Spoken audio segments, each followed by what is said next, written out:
Seven Days to Die, a game full of potential and over a decade old and still growing. When a player is first thrown into this world, their first thoughts probably don't relate to the lore or story of this world. So much of their time is already taken up with slaughtering zombies and defending a horde base. But if we take the time to relax and sit back sipping on some Blackstrap coffee, let's really delve into how this world could have turned to complete madness in the first place.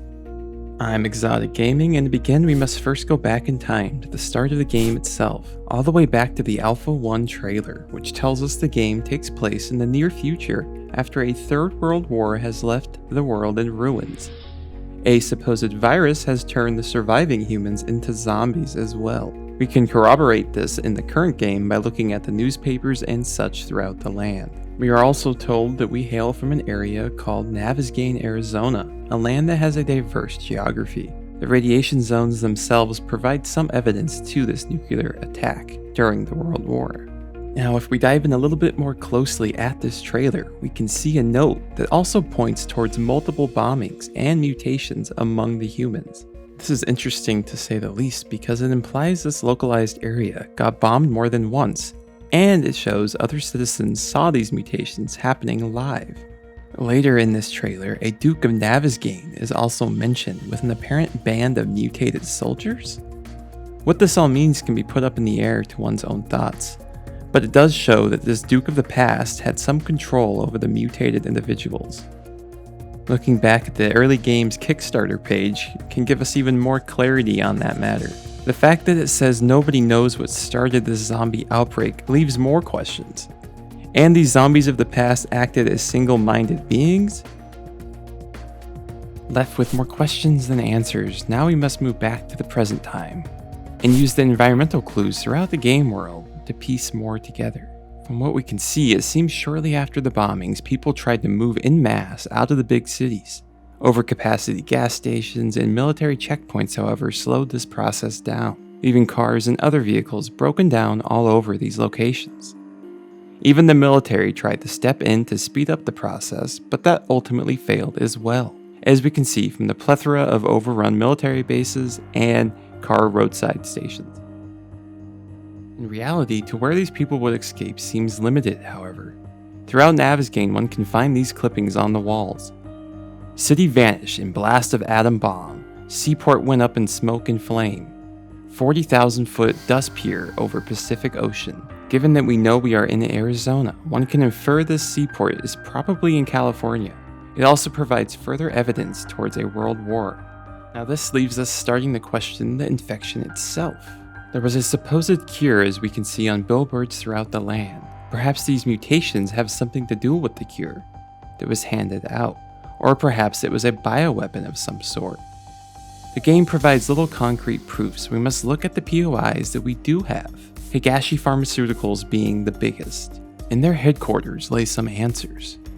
Experimentation was done on genetics by this company to perhaps make the cure, or perhaps they caused the outbreak.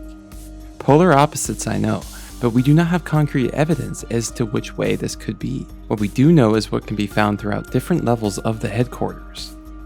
DNA testing, chemical labs, and most dangerous of all, human trials. Within the human trials test tubes lay infected zombies. This leaves me wondering if perhaps Higashi didn't lead to the outbreak itself, but to the mutated powerful zombies we see throughout the game. Spitting acid cops and spider jumping zombies could be caused by this company's inability to cure the virus.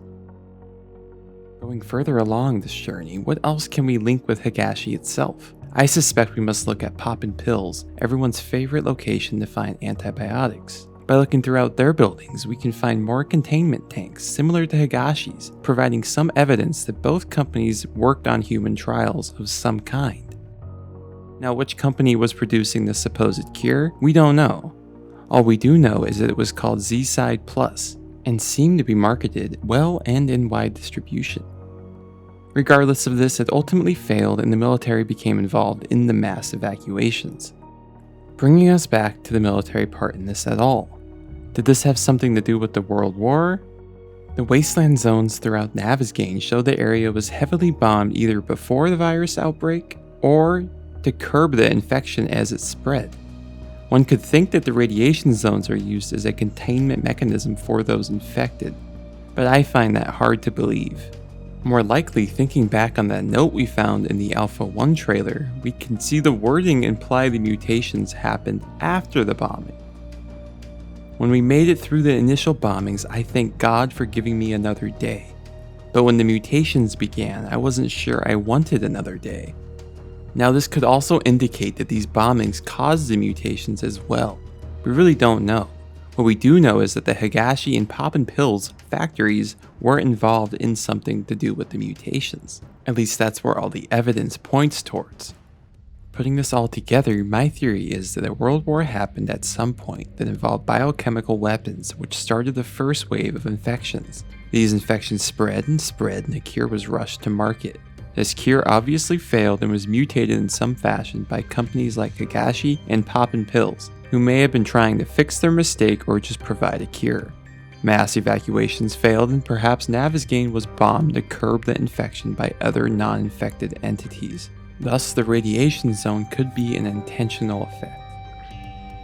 Eventually you, the player, awaken to a note declaring that someone named Noah found you naked and decided to save you so he can use your services later. That is, if you become a citizen of the White River Settlement. He also mentions us crossing someone named the Duke, who also left us a note in our ass crack demanding that we pay on time next time. Now it sure seems like the Duke and Noah are on opposite sides of some faction warfare here, and they both want our services.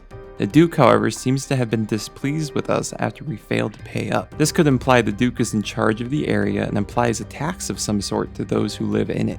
As to who the hell Noah is, what we do know is that some trader camps can be seen flying this White River Settlement logo in the air.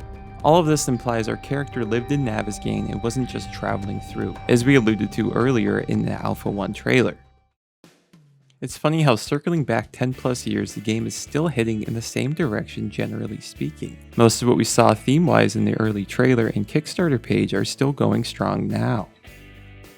I'm Exotic Gaming, and please leave a like if you enjoyed this deep dive into the story of the game. I make 7 Days to Die videos, and if you want to see some big base tours or more cinematic styled let's plays, check out the video thumbnails at the end of the video.